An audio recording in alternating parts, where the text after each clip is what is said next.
So, last night, I attended an Origin Science dinner and lecture about the science and mathematics of global warming from a physics point of view.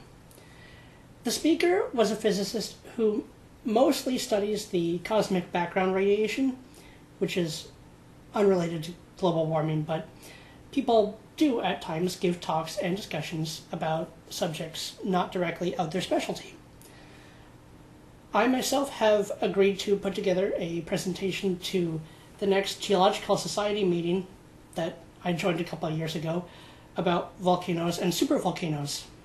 And I've agreed to present it this November. Even though I'm much more of a large-scale ecologist than volcanologist,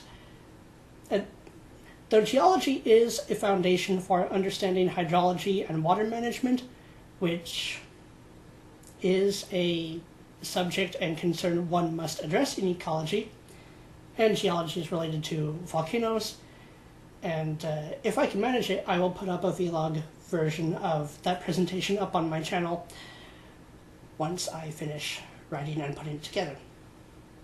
Anyway, for now, I want to talk briefly about the approach this physicist took to addressing global warming, because although there is reason for some skepticism and, of course, plenty of questions, it is necessary to gather what information we are presented with so that we don't outright deny it or outright shame, slam, and alienate those who do bring up reasonable questions. So, I'm going to start with the electromagnetic spectrum and light, radiation, and different kinds of atmosphere, gases, and surfaces, and how they all interact with light and heat. All objects glow. Hotter objects glow more and emit light at shorter wavelengths, meaning higher intensity.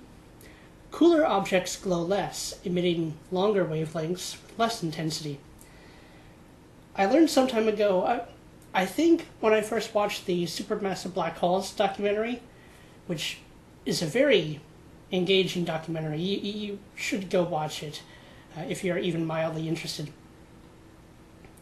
Now, because even black holes will expel or give off, say, an atom at a time, though they're sucking in everything that comes too close, they take a very long time to give off enough atoms and matter to eventually, in the very, very, very, very, very, very distant future, evaporate.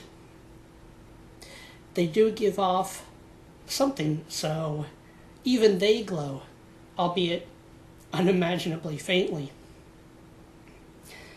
If we look at a typical simple illustration of how greenhouse gases work, which you can find through any online search or in most environmental science textbooks, and I would recommend starting with a simple one. The Earth reflects a certain percentage of the sun's energy that it receives, and that percentage has been calculated to be around 30%. The sun's energy comes to us on Earth as a lot of radiation, a wide spectrum of light, and with light comes heat. What is heat? Or let's ask an even more basal question. What is temperature? Even though there are different scales by which it is measured, temperature itself is a measure of how much atoms of matter are moving. If they are vibrating rapidly and bouncing all over the place, that's a lot of heat energy. If they're not moving much, it's colder. Thus, absolute zero refers to atoms not moving at all. Now, as you might be aware, around each star, and it's different with each star depending on the star's size, its color, which is indicative of its temperature, and what the star happens to be doing at the time, and what other celestial objects it happens to be around. But there exists a zone, and it's called the Goldilocks zone, around which there can be stable liquid water on the surface over billions of years time span, enough for life to get sparked and evolve. The Earth is actually a little bit too far away from the sun. And the reason that the Earth is warm enough for liquid water to remain stable for billions of years, to support life and be relatively comfortable for life, is because of the greenhouse effect existing at all.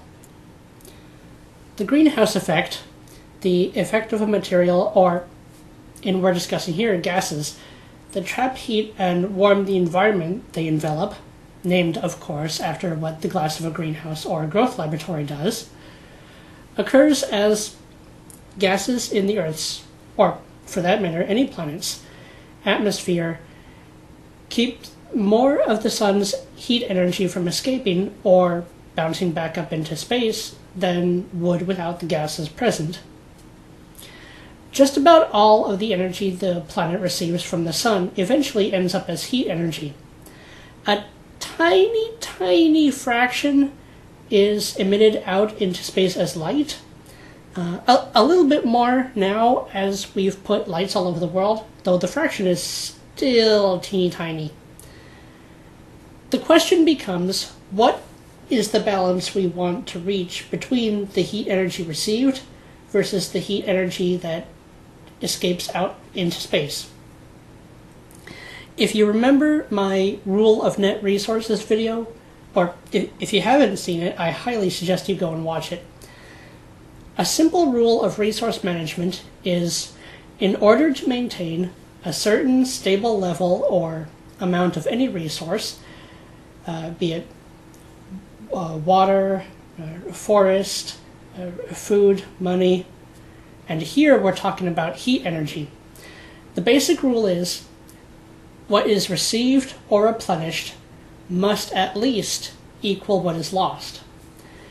The basic concern with global warming is that heat kept on the Earth by gases that trap and store that heat is now increasing more than we want it to, and more than is going to be comfortable for very long, significantly more than is lost again.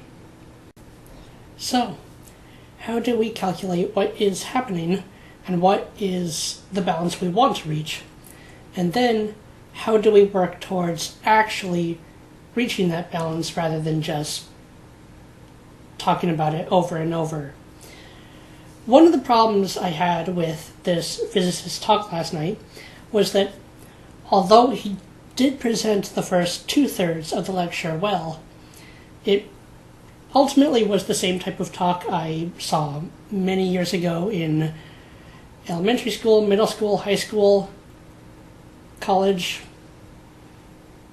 only with, well, a little bit more physics explanation, but not much progress. So we'll talk about reaching this balance realistically more and more with each video on the subject that I upload, each going a bit further into the topic, but first we must get back to the basics. And we must, if we are serious about solving this and negotiating efforts realistically, we must abandon political correctness and remove the funding of science through the government, because the government sucks at everything, is too much bureaucracy, and science has become way too corrupted by the government funding that it has already been overtaken by. Study these basics I've gone over in this first video, and I will return with a part 2 shortly.